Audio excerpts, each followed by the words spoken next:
There are two important visual aids that exist within Affinity for when you work with layers and you want to stay organized and you want to understand what layer you're working on. The problem is one of these visual aids is tough to find where you turn it on, and the other one you cannot even adjust from within Affinity itself. And if it's not set up correctly, then it's going to be worthless. So what are these settings, these visual aids I'm talking about?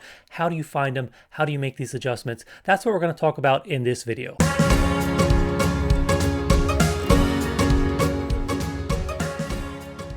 Okay, in today's video, I wanted to jump on and talk about two hidden user interface options that can be really helpful in Affinity when you're working with layers. On this channel, I've been doing an Affinity for Beginners learning series, and in that series, I have a whole lesson on layers. So I can link that whole series down below in the first pinned comment.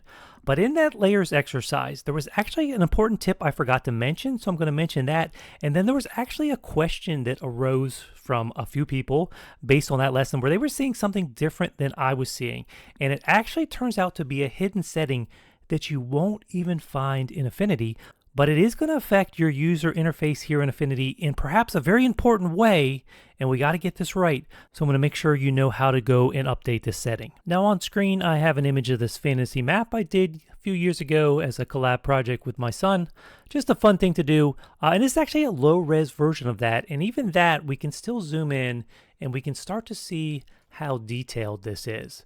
So this involved lots and lots of layers, as we can start to see over here. Now, full disclosure, I did this project in Photoshop, 90% in Photoshop using the Photoshop brush engine, drawing line work in Photoshop, coloring in Photoshop, and then 10% I did some of that work in Procreate. Now, you could do something like this in Affinity. Affinity also has a brush tool where you can do all sorts of different brushes, all sorts of different line work. But if you did something like this on a PC, you'd probably want to have a Wacom tablet where you had a better drawing tool, or something like an iPad where you could use the Apple Pencil tool. Now, the iPad does not yet have a version of Affinity, the new Affinity. I've heard that's coming soon, so hopefully in the days ahead we'll get that. All that said, I just want to mention that right now, I've only tested this brush tool a little bit. I'm going to be doing a lesson on it in my learning series coming up soon, but I don't think it's quite as advanced as in those other tools yet. Now, that's not to say it's not cool, it's not powerful. Just at this point in time, I still prefer those other programs, maybe a little bit more, but this could be me still just getting used to it. So stay tuned in the days ahead. Again, hopefully I'll come out with that brush tutorial in this Affinity learning series, and we'll see if my opinion has changed. So I'm always going to be transparent. I'm always going to give you my opinions. Right now, I think Affinity maybe not quite as good for just traditional drawing tools like this. But I thought this was a good example in here because there are so many layers in this project. So if we scroll down here, we can see all the layers in this project. And anytime you see a triangle like this, we actually have lots and lots of nested layers. So there are actually hundreds and hundreds of layers in this project. And so you can imagine when I was creating this, it was very easy for me to mix up what layer I'm working on, for me to get my layers unorganized, and I did an okay job organizing, but not the best. But just to look at all the detail in here, if I twirl down here, this layer here, we can see all these layers in here, and then there are layers nested within layers. This is all just building line art. So if I turn off this group, we can see that all the coloring, a lot of it at least, was done on separate layers, and so we can see all the line art for this building is controlled in this big layer group. So when working on something like this, we need smart, organization strategies for not only naming our layers, but what else can we do? There's something I forgot to mention in my layers lesson on Affinity, which you can do in here that is super helpful. Besides naming layers, besides grouping layers together to organize them, you can actually add a color label to layers. So if you click on any layer and then you right click on that layer, and then you come down here to the bottom, you have to scroll all the way to the bottom of this menu here, but then you'll come in here and you'll see these color options at the very bottom of this panel. And if I click on one of these, look at how it adds a color label here. And if you clicked on a whole group here, so now I'm on the group itself, the building line art group, and if I came down here and did the same thing, now I would add the color label to anything in this group. Now, since I individually assigned it to this one here, it's not overriding that, so it recolored all the other ones, but since this one already had a color label assigned to it, it did not reassign it. But you can come in here and you can start to give things color labels. So you might come in here, and if you had a tree layer, this isn't a tree layer, but if it was, you could come in here and you say, okay, maybe it makes sense to come out down here. I'm going to make all my tree layers green. You may give texture layers something different, line art layers another color. So depending on your project, you may have things that you don't necessarily want to group together, but you can just quickly give them a color label. Now let me just go ahead and give a couple other things in here this yellow color label. So I'll give this also this yellow color label. Now I'm just going to click off and click on anything here. But now if I come in here and I click on this layer here and then I right click, now we have this option for clicking and selecting things with the same tag color. Now notice there's also select same name. So if you were to name every tree layer trees, you could select all those tree layers by using this same name, but you also have this same tag color. So when I do select same tag color, you notice that it goes and finds all the layers that share this same color tag.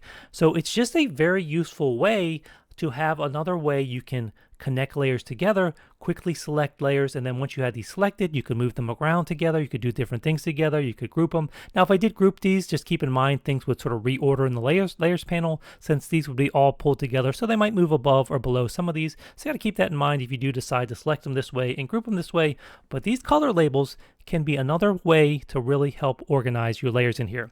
Now, as long as we're talking about layer color, you'll notice that this little color label just fits in the side on this little eyeball icon, but we still have this sort of active layer color, which is very important so that we know the layer we're working on.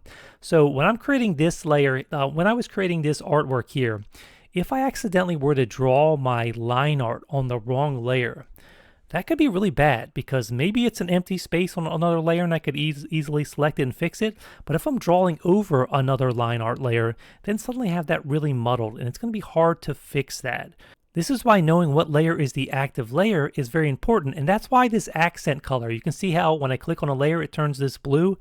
This accent color is very important because that's just a visual cue to let you know what the current active layer is, what layer you're working on. Now I talked about this active layer accent color in my layers tutorial video, and then in the comments I had a bunch of people say, hey, wait a minute, mine doesn't turn blue like that. I don't get that highlight color.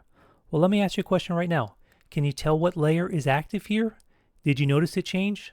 Watch when I click on layers now. There is a gray highlight, but it's barely noticeable. It's turning a slightly lighter gray. Well, I paused my recording for a second and I went and changed the setting, which changed this accent color. But guess what? It's not a setting you're going to find here in Affinity. This is actually a setting that gets passed to Affinity through your operating system settings. So how you get to this is going to be slightly different if you're on Windows and if you're on Mac. Now I'm going to show you here on Windows because that's what I'm on here now, but then I'm also going to tell you how you can do this on Mac, because this is super important, because if I can't see what layer I'm working on, that for me at least would be a pain to not be able to see that. So here's what we're going to do. So let me pause for a second and actually let me just size this down slightly so we can see my background here. So now I can just sort of see my desktop. So on your desktop, if you're on Windows, if you just right click, you're going to get this personalized setting. And if we go under this personalized setting, so again, right click, I opened up personalized, and now I'm here under these settings. Now what we're going to do is we're under background right now, but we're going to go under this colors option. And under this colors option, this is where you can switch your computer between light and dark mode. So if you want to sort of change the look of things on your computer, you can go light and dark, you can change that up. But then you also have these accent colors. And these accent colors right here, this is actually what controls what color you get here for the active layer. So you see now how it's set to this gray. So since by default these layers are gray, I'm not getting much of a contrast there. Maybe I could switch it back to something like we had before, so some sort of default blue like this. So if I switch it back now, there's my active layer. We see how it's blue now? Well, what if I want it to be yellow? Click on this layer. My computer's getting a little laggy here. There we go. Clicked over now. Now I see I have this new accent color. But again, I can bring that up again. And so again, back under display settings, Oops, I clicked the wrong thing, didn't I? So not under display settings. We're going to go under personalize, and under personalize here, and you can see how other things are affected by that accent color. So you have to keep in mind the setting you change here is going to affect other programs, other things on your computer. So you may have to find something that works across Affinity and other programs, or you can have a setting here that you switched while you worked in Affinity. It's really up to you. So again, you got to make sure you're in under this colors submenu. So we go in on the colors here. And I'll probably switch it back to something like this blue, but if you wanted it to be a pink, you could choose like this pink here, and we'll see that it does update over there. Now, a lot of times if you have this open, you're going to see it updated instantly. Otherwise, you might have to click back over in Affinity. Just give it a second to catch up. I'm going to switch it back to maybe like this default blue color here because I kind of like that. So I'm going to switch it back and then close out of that. And now I have the accent color set up the way I want.